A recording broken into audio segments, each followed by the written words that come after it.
ચલો, સમ્યક શરણ ન્યાય, સાચું શરણું લેવું. જે રીતે ઉપર ચડતા દાદરાને બરોબર પકડો છો, કઈ ચુકાઈ નહીં, એવી રીતે એમ ગુરુને પકડવા. સર્વથા ગુરુની આજ્ઞાથી બહાર હોય એવા ગુરુની વાત છોડી દો. પણ એ તો આપણે પરમાત્માની વાત કરીએ છીએ, અત્યારે ગુરુની કરતા ઠીક થોડી પ્રાસંગિક કરી લીધી, આપણે પૂછ્યું એટલે. એ તો પ્રભુ સમ્યક શરણ્ય છે. બરાબર, એમાં ક્યાંય તમને દગો થાય એમ નથી.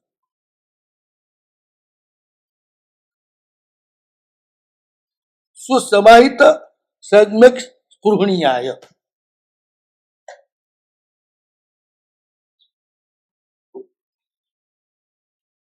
આ થોડું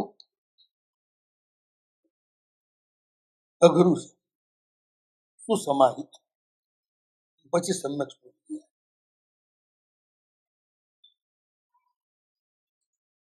આગળ દ્રષ્ટિ તમારી ઉપર ઉઠો ને ત્યારે સુસમાહિત થાવ.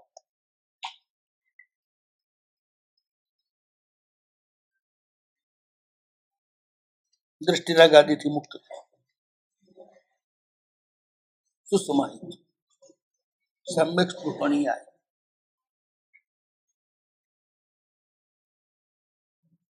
સ્પૃહણીય એટલે ચાહવા લાયક તે એક જ છે.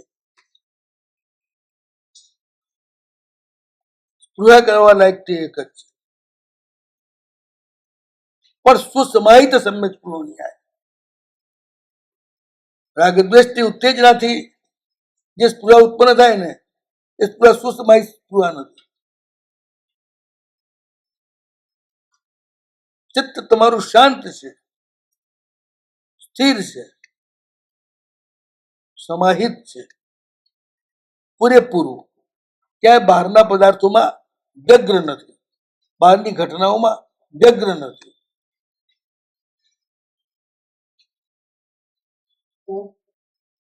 એટલે ચિત્ત પૂરેપૂરું તમારું અહીંયા છે. અને પછી પ્રભુની સાથે તમે પ્રેમ બાંધો છો, એ તમારો કામનો. પણ તમારું ચિત્ત અહીં પણ છે, અહીં પણ છે, અહીં પણ છે, વહેંચાયેલું છે, તો એનો પ્રેમ સાચો ના હોય. સાચા પ્રેમી હોય ને એ બિલકુલ નિશ્ચિંત અને સ્થિર હોય છે.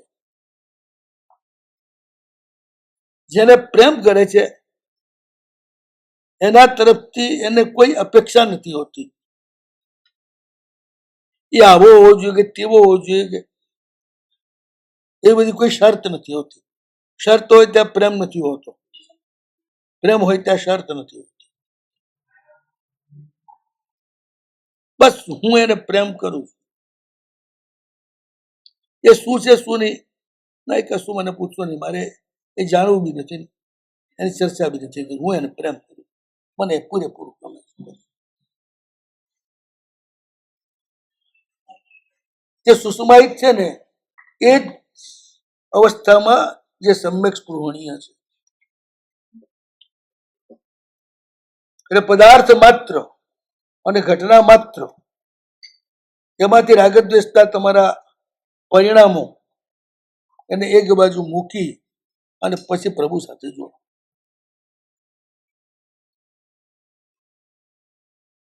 મંદિર જાઓ ને તો નિશ્ચય કરીને જાઓ કે નિશ્ચય કર્યા વિના જાઓ. નિશ્ચય એ સુસમાહિતતાની શરત છે.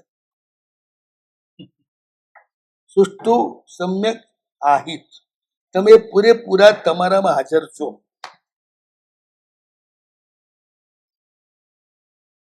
જરાય ગેર હાજર નથી. જેટલા પદાર્થની અંદર તમારો મોહ હોય બધે તમે વહેંચાયેલા હો તો તમે હાજર નથી પૂરા.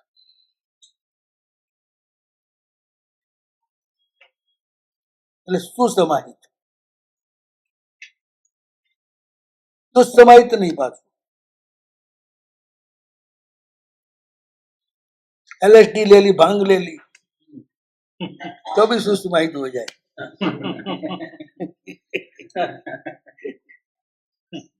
હા, ભાંગમાં ચડાવી દો, પછી શું આખી દુનિયા થી તમે બેખબર થઈ જાઓ, પછી કોઈ નહીં પરવાની. દુસમય. હા, એ દુઃસમય છે. એવી રીતે તમે જેને અત્યંત ચાહો છો, એવી ઘટના બની ગઈ, એવી વસ્તુ મળી ગઈ, એવી વ્યક્તિ મળી ગઈ, ત્યારે પણ તમે સમાહિત છો, પણ તું સમાહિત નથી.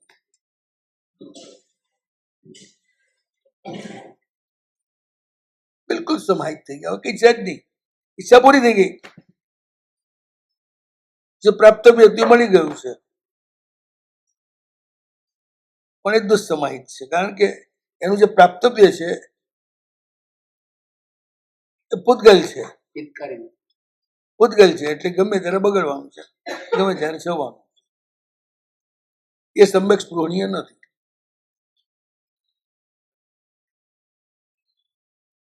એટલે આ રીતે બધા વિકલ્પો છોડી સર્વ ધર્માન પરિત્યજ્ય મામેકમ શરણમ વ્રજ. બધા જ વિકલ્પો છોડી અને માત્ર પરમાત્મા, ત્યાં જ આપણો પ્રેમ, આપણી સ્પૃહા. સ્પૃહા વિના આપણે રહી શકતા નહીં, ધ્યાન રાખજો. સ્પૃહા એ બળ છે, એનાથી જ તમે દોડો છો.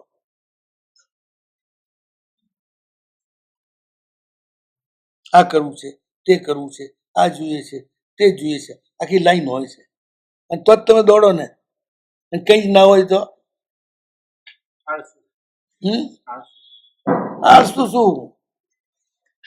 સ્પૃહા ના હોય તો સમાધિ રહે. સ્પૃહા બહારની ના હોય તો સમાધિ. માત્ર પ્રભુ સાથે સ્પૃહા જડાયેલી હોય ને તો જ સમાધિ રહે. સ્પૃહા વગર તમે રહી શકો નહીં. તમે જીવ છો ને, જીવનો સ્વભાવ છે પ્રેમ કરવો હોય, સ્પૃહા કરવી. પણ જ્યાં ન કરવા લાયક છે ત્યાં કરો એ વિભાવ છે, અને કરવા લાયક કરો તો સ્વભાવ છે. એ જ તમારી શક્તિ છે પ્રભુ સાથે જોડાવા માટેની, નહીં તો કોઈ શક્તિ જ નથી તમારામાં. જગતના પદાર્થ સાથે પ્રેમના કારણે જ જોડાય છે માણસ, નહીં તો ક્યાંય જોડાય નહીં.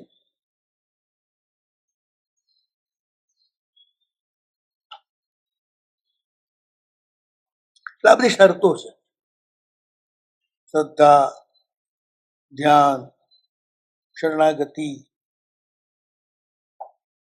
અને સ્પૃહાનો એકમાત્ર તેજ પાત્ર. તે રીતે પ્રભુ સાથે સંબંધ થાય. અને વાસ્તવમાં છે ને, તમારા માટે જરૂરી બધું જ તમારી ઈચ્છા વગર પણ પૂરું પાડનારી એક જ છે, બાકી કોઈ નથી. સંસારમાં એમ કહેવાય કે માંગ્યા વિના તો માય ના આપે. માં પણ માંગ્યા વિના ના આપે. પરમાત્મા જેવા છે જે તમારા માટે જરૂર છે વગર માંગે જ આપે છે. માંગો છો એ તમારા માટે જરૂરી જ નથી હોતું.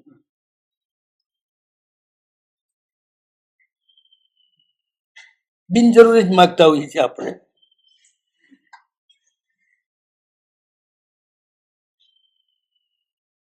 માંગવાનો અર્થ જ બિનજરૂરી. પ્રભુ માંગનાર સાથે દોસ્તી કરતા જ નથી. એ કોઈની પાસે મંગાવતા જ નથી. એ તો કે છે કે તું આપ, હું તને આપીશ. તું તારું હૃદય આપ, હું તને મારું બધું જ આપીશ.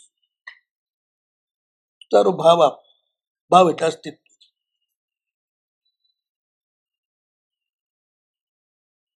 મારે તારું કોઈ પદાર્થ જોઈતો નથી. ઠીક છે, તું ગ્રસ્ત છે, પદાર્થોમાં તારું મન લાગેલું છે, માટે ઠીક છે, તું પદાર્થો મને ભેટ કર, પણ પદાર્થના માધ્યમથી તારો ભાવ ભેટ કરવાનો છે, પદાર્થને. કારણ કે પદાર્થની તો મારી જરૂર છે જ નહીં. પણ તું ગ્રસ્ત છે, સંસારી જીવ છે, એટલે કોઈ પણ વસ્તુના માધ્યમ વિના તારા ભાવને વ્યક્ત નથી કરી શકતો, માટે કર.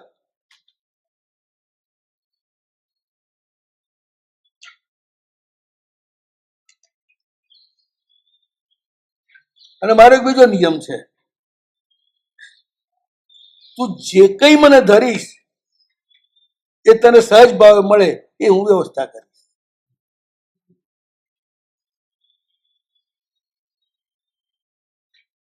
તારે ક્યાંય માંગવું નહીં પડે, તડપવું નહીં પડે, તને મળ્યા કરશે.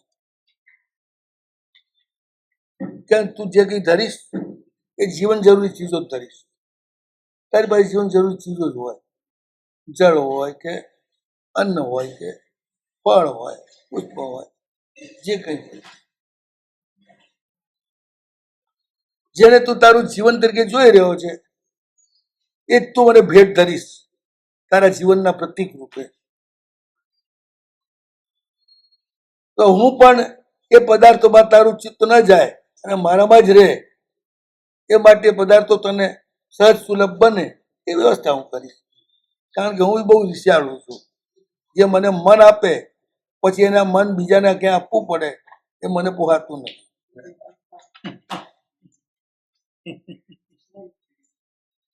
પ્રેમી બધા ઈર્ષ્યાળુ હોય,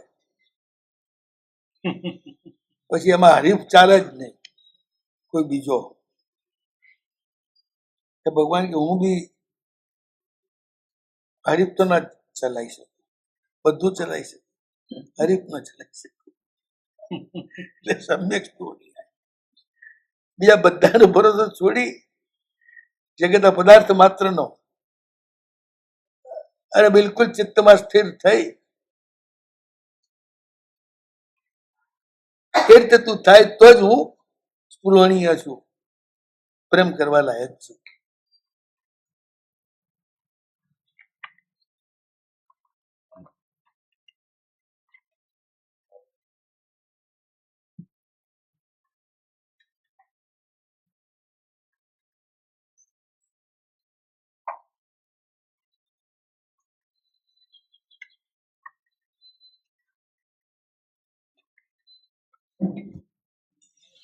હવે નવું થોડું શરૂ થાય છે.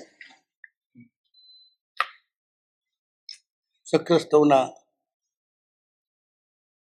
છેલ્લી વાત છે ને સાહેબ, ફરી રિપીટ કરો. બહુ સારી વાત. શું પણ સ્પૃહાવાળી. ઈર્ષ્યાળુ છે. આહા, પ્રેમી માત્ર ઈર્ષ્યાળુ જ હોય. એનું જે પોતાનું પ્રેમનું પાત્ર છે એ બીજે ક્યાંક પ્રેમ કરે એ ના પોહાય, એને જ પ્રેમ કરે એ જ પોહાય.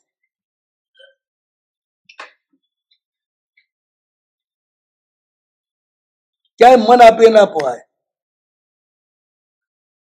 તો પ્રભુને જેને મન આપ્યું છે એ મનનો પ્રભુ સ્વીકાર કરે છે અને પછી એનું મન કોઈ પણ જાતના કારણથી આર્તરૌદ્રમાં ન જાય એ માટેની પૂરી પ્રભુ વ્યવસ્થા કરે. જે અર્પણ કરે તે બધું એને મળે. બિલકુલ બધું જ મળે. અર્પણ એની પાસે થોડું થોડું જ કરી શકે, પણ જે થોડું પણ એને પોતાની પાસે છે એ બધું અર્પણ કર્યું એટલે ભગવાન એટલું જ અર્પણ કરે એવું નહીં. એક ભિખારી પાસે કશું જ નતું અને ગુરુ મહારાજ પાસે પહોંચી ગયો. પ્રભુ મારી પાસે કઈ જ નથી, મને કેમ કશું જ મળતું નથી. ગુરુ મહારાજ કહે છે કે તે કોઈને આપ્યું નથી માટે દુનિયામાં જે આપે એને જ મળે, ના આપે એને નથી મળતું. અને આપવાનું પણ જે આપવા લાયક છે એને આપે તો ગમે તેમ નહીં. તો કે મારે શું કરવું એવું કે મારી પાસે કઈ છે જ નહીં. કપડા નથી, લત્તા નથી, ખાવાનું નથી, પીવાનું નથી, ઘર નથી, ખાવા માટે વાસણ બી નથી. તો ગુરુ મહારાજે કહ્યું તારી પાસે કાયા તો છે ને, વચન તો છે ને, મન તો છે ને, પગ પણ છે ને, તારે રોજ મંદિરમાં જવાનું પહેલા જ અને બહુ પ્રેમથી ભગવાનને 3 ખમા સમણા દઈ અને એક સ્તુતિ બોલવાની. આ પણ દાન જ છે. જે તારી પાસે છે તું તું પ્રભુને આપીશ તો જેટલા પદાર્થના માલિક છે એ બધા પદાર્થ પ્રભુ તને આપશે. તું બધું જ આપે એવું કઈ પ્રભુ કહેતા નથી, પણ જે તારી પાસે છે એ આપ બસ. તારી પાસે અત્યારે મનોચન કયા સિવાય કશું જ નથી, તો એ તું પ્રભુને આપ. કયાથી ખમાસ ના દે, મનથી સદભાવ કર, વચનથી સ્તુતિ બોલ. એક સ્તુતિ ગુરુમાં જે શીખવાડી દીધી એ શીખ્યો, અને રોજ નિયમિત. ગુરુમાં એટલું જ કહ્યું, જે કરો એ નિયમિત કરો, બસ, તો જ એનું ફળ મળે, નહીં તો ના. નાનામાં નાની ક્રિયા પણ નિયમિત કરો ને તેનું ફળ મળે. મારા માના જીવનની એક બહુ વિચિત્ર ઘટના છે. સુબીરપુરમાં હતા, એક જાગીરદાર શ્રાવક વંદન કરવા આવ્યા. જાગીરદાર મતલબ બહુ મોટી જમીન હતી એમની, ખેતીની બધી.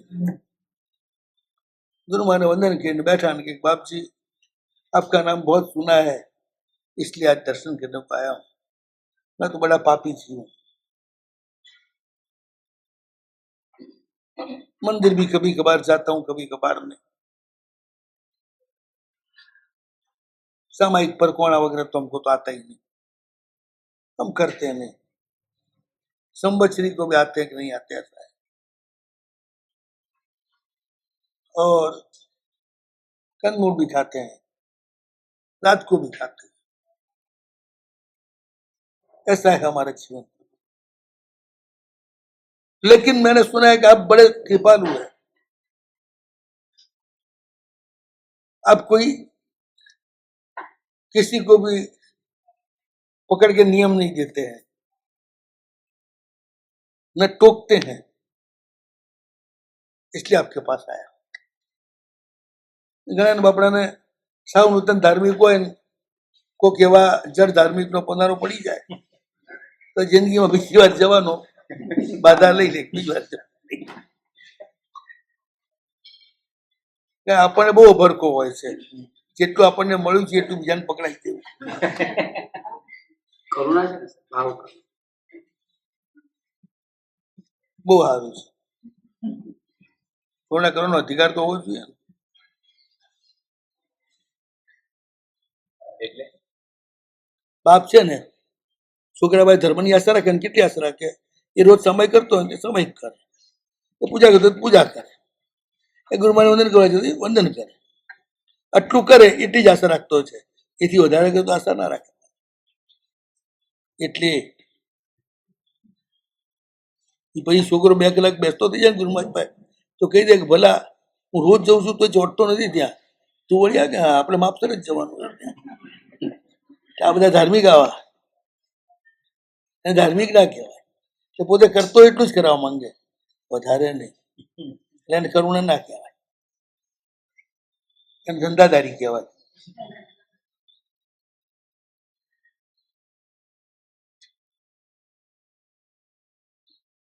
बाबूजी मेरी हालत है. हाँ, एक नियम है मेरे को. क्या नियम? सुबह उठते पहले 3 नौकार गिन करके पीछे ही पथारी से पैर नीचे देना. इसमें कभी मैं चुकता नहीं, ये मेरा नित्य का नियम है. बस तो कि मानक राजी आपका कल्याण हो जाएगा. जाओ, 3 नौकार भी आपके लिए काफी है, आप निकल जाओगे. यहाँ पर कोई जत्थाबंद माल से व्यापार नहीं होता है, डिमांडेड माल से ही व्यवहार होता है. डिमांड છે માલિક એ થોડો હોય તો ભાઈ એના ધંધો થાય, અને જથ્થાબંધ માલ પણ ડિમાન્ડેડ ના હોય. એટલે ભાવથી તમે નિત્ય એક પણ દિવસ ચૂક્યા વિના નાનો પણ ધર્મ કરો છો તો વિસ્ફોટ કરે છે આગળ છે. અને તમારી અનુકૂળતા અનુસાર સાજે માંદે છૂટ ગમે તેટલો ધર્મ કરતા હો ને કોઈ મતલબ નથી. એ ધર્મ ક્રિયાનો કોઈ અર્થ નથી. કલ્યાણ થયું કે હે થાય જ. બહુ મૃત્યુ સમય બહુ આરામથી મરી ગયા, જરાય તડપ્યા વિના, તકલીફ વિના, આનંદથી.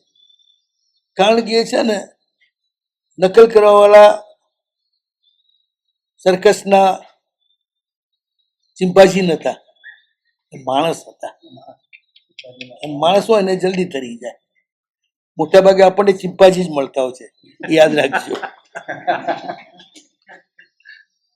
જે નકલ ચીજ હોય છે બધા નકલ જ કરે, અસલ કશું ના હોય. ત્યારે આટલું આગળ ભાવ છે તેને વધારે કે ધર્મ પ્રમાણ હા, અમારા માટે તો નોકાર બરોબર છે, વધારે આપવું તો કઈ સ્વીકાર.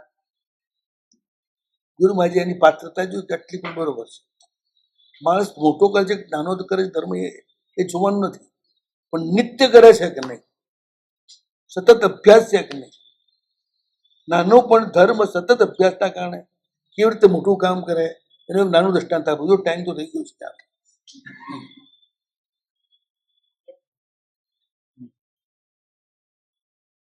જાપાનમાં એક પ્રયોગ કરવામાં આવ્યો. જાપાનના દેવળમાં એક મોટો ખંડ છે, 15 બાય 15 કેટલો મોટો ખંડ છે લટકાવેલો. અને એ ઘંટ જે છે એના ઉપર એક પ્રયોગ કરવામાં આવ્યો. આવડો મોટો ઘંટ હોય તો કોઈ હાલે ખરો? 5 જણા ભેગા થાય ને તો એ હાલે નહીં. એ ઘંટની બાજુમાં આટલું નાનકડું બુચ લટકાવવામાં આવ્યું હવાથી. અને એવી વ્યવસ્થા કરવામાં આવી કે રિધમથી એ બુચ દર સેકન્ડે એકવાર ઘંટને અથડાય. બસ બુચ તો કેટલું હલકું હોય, બસ આમ ખાલી અથડાય, પાછું આવે, પાછું અથડાય, બરોબર રિધમથી દર સેકન્ડે એકવાર. આની શું અસર થાય? આવડો મોટો ઘંટ હોય 15 બાય 15 નો, એને આટલું બૂચ અડે એની કઈ અસર બી થાય? દોલત કશી અસર ના થાય. પણ પ્રયોગ શરૂ કર્યો તો એટલું અથડાતું જ ગયું, અથડાતું જ ગયું, અથડાતું જ ગયું. 1 કલાક, 2 કલાક, 3 કલાક, અને ઘંટમાં કંપન શરૂ થયું સતત અથડાવાના કારણે. ઘંટમાં કંપન શરૂ થયું. બીજા 3 કલાક પૂરા થતા થતા તો ઘંટ અહીંથી અહીં અને અહીંથી અહીં બાત્રે રબર સતત બસ એ અથડાતું જ રહ્યું, દર સેકન્ડે એકવાર.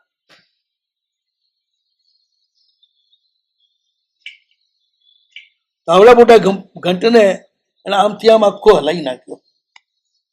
એમ તમારો સતત થતો ધર્મ પૂર્ણ શ્રદ્ધાથી, ભલે 3 નૌકાર ન હોય, એ તમારા આખા સંસ્થાને હલાવી નાખે.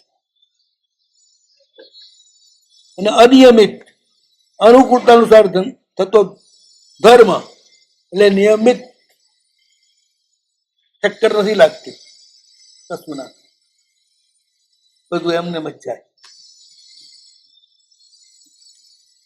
ઢગલાબંધ આરાધના કરો કે ના કરો, પણ નિત્ય કોઈ સાધના સ્વરૂપ આરાધના કરો. ઢગલા બંધનમાં પ્રશ્ન જ નથી. સતત બધું જ કરો. 4 દાડા કરો, 2 દાડા બંધ, 4 દાડા કરો, 2 દાડા બંધ, કોઈ મતલબ. તમે 100 ગાથાનું સ્વાધ્યાય કરો છો એ 100 તો કરવાનો જ, એ પછી જ પાણી પીવાનું.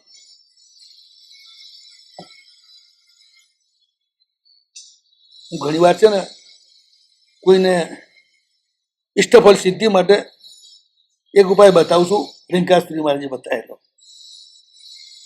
રોજ સવારે પાણી પીધા પહેલા ભગવાનનો ભંડાર ભરી આવવાનો. 5 રૂપિયા, 10 રૂપિયા, જે ખાલી ખાવાનું, પણ પાણી પીધા પહેલા. એ થાય પછી જ પાણી પીવાનું, ત્યાંથી પાણી નહીં પીવાનું. એટલા જ માત્ર ધર્મથી, જેને મેં આપણે ઉપાય બતાવ્યો હોય અટકેલા કામ માટે, 12 મહિનાની અંદર એના બધા જ કામ પતી ગયા. જે મોટા મોટા સાધુને મળ્યો તો, કેટલાય તાવીજ લીધા હતા, કેટલાય મંત્ર લીધા, કેટલાય બીજું બધું કર્યું, કશું ના થયું એનાથી. અને માત્ર આટલાથી એનું કાર્ય પત્યું. સતત વાત છે. આપણે સબ તપાસો આપણો ધર્મ સતત કેટલો છે. તમે 12 જ 9 ફિક્સ કરેલા તમે બેસી જાઓ. સાધુને ફિક્સ કરી જગ્યા તો ચાલે નહીં, પણ ફિક્સ ટાઈમ જ તમે રાખો, પકડી રાખો ને, તો પછી બાર નૌકાર તમારો આમૂલ ચૂલ અંદરથી પરિવર્તન કરી નાખશે. અનિયમિત રીતે થતા 500 નૌકારે નહીં કરે કામ. એ કરશે પણ બહુ ધીરું કરશે, અને પેલું જે કરશે સંચળ કરશે.